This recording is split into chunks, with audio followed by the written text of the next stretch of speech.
के लिए हमारे साथ जुड़ चुके हैं कांग्रेस प्रवक्ता शान खान। शान जी, पहले तो आपका इंडिया वॉच में बहुत बहुत स्वागत है। शान जी, जिस तरीके से राष्ट्रपति द्रौपदी मुर्मू के नमक वाले बयान को लेकर कांग्रेस पर बड़े आरोप लगाए जा रहे हैं, दीजिए जवाब, क्या है ये बयान?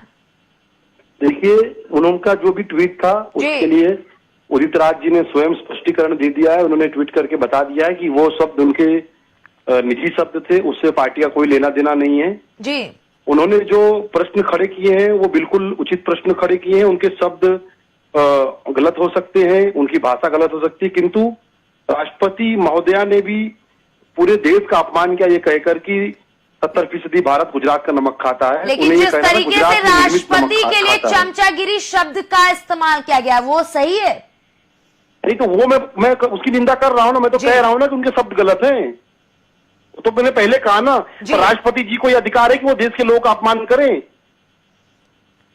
राष्ट्रपति हैं, हमारी प्रथम नागरिक हैं, तो या उन्हें अधिकार है कि वो हमारा अपमान करेंगी। किस तरीके से अपमान हुआ? उन्होंने कहा कि 70% भारत जो है वो गुजरात का नमक खाता है। ये क्यों कहा उन्होंने कहा ये भी कह सकते हैं। नहीं, वो उन्होंने स्पष्टीकरण दिया अपने बयान पर कि नहीं, मेरा कहने का अर्थ ये था। उनको भी स्पष्टीकरण देना था ना, यदि उनका भाव अलग था कहने का तो उनको भी स्पष्टीकरण देना था। उदित राज जी ने स्पष्टीकरण दे दिया कि भाई मेरे जो शब्द थे वो मेरे निजी शब्द है, उससे पार्टी से कोई लेना देना नहीं है। पर राष्ट्रपति महोदय ने या उनके कार्यालय ने स्पष्टीकरण दिया कि उनके शब्दों का क्या अर्थ था, क्या भाव था। शान जी, जिस तरीके से बीजेपी प्रवक्ता संबित पात्रा ने कांग्रेस और उदित राज को लेकर के बड़ा बयान दिया है, उस पर क्या कहेंगे आप? देखो, संबित पात्रा के पास कोई काम नहीं है। ये ओएनजीसी से वेतन लेकर भाजपा काम कर रहे हैं और भाजपा के लोगों को जब और बहुत सारी देश की समस्याओं पर बोलना होता है तब ये मौन धारण कर लेते हैं। अभी उत्तराखंड में अंकिता नाम की एक लड़की की हत्या कर दी गई और विधायक के बेटे ने वो हत्या की और केवल इसीलिए की कि उस लड़की ने वेश्या बनने के लिए मना कर दिया और इसी कारण उसकी हत्या कर दी गई। तब संबित पात्रा किस बिल में छुप कर बैठे थे?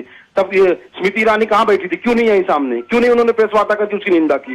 तो भाजपा के प्रवक्ता मानसिक रूप से दिवालिया हो चुके हैं। इन्हें केवल एन केन प्रकार से विपक्ष के नेताओं की गलतियां निकालना, उनको कोसना, इनका यही काम बचा है और इसके अलावा इनके पास कोई काम नहीं है।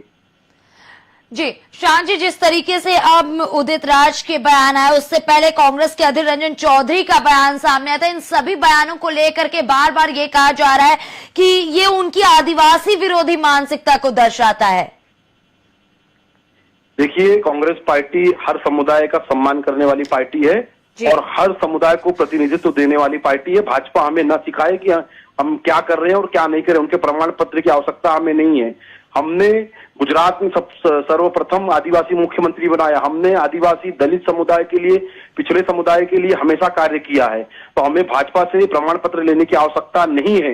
भाजपा कितनी आदिवासी हितैषी, कितनी दलित हितैषी है, इसका प्रमाण यही है कि पूरे भारत में जितने भी दलित उत्पीड़न के मामले होते हैं उनमें से 25% केवल और केवल उत्तर प्रदेश में होते हैं, जहां भाजपा की सरकार है, जहां योगी आदित्यनाथ बुलडोजर बाबा की सरकार है। तो भाजपा से प्रमाण पत्र हमें लेने की आवश्यकता नहीं। भाजपा पहले अपने गिरेबान में झांक ले। ठीक है शान जी, अभी बार बार ये कहा जा रहा है कि अब जब उदित राज ने ये दूसरे ट्वीट में ये कह दिया है कि ये उनका अपना बयान है, निजी बयान है, कांग्रेस से इससे कोई लेना देना नहीं, क्या कांग्रेस अभी भी उदित राज के ऊपर कोई एक्शन लेगी?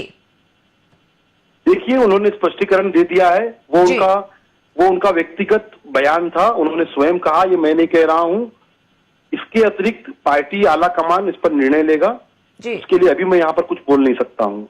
हाँ, उनके शब्द गलत थे, उसको मैं स्वीकार करता हूं और उन्होंने भी अपने शब्दों के लिए क्षमा मांग ली है, खेद व्यक्त कर दिया है, क्योंकि वो एक दलित समुदाय के नेता हैं और हमारी राष्ट्रपति महोदया आदिवासी समुदाय से आती हैं। तो अपने समुदाय के व्यक्ति से प्रश्न पूछने का उन्हें पूरा अधिकार है, भले वो राष्ट्रपति हो या विधायक हो या सांसद हो। तो उनकी भावना कुछ और थी, किंतु उन्होंने शब्द गलत प्रयोग किए हैं, उसके लिए उन्होंने स्वयं माफी मांग ली है। तो उस पर मुझे कुछ कहना उचित नहीं है। जी बहुत बहुत धन्यवाद शान जी हमारे साथ जुड़ने के लिए। और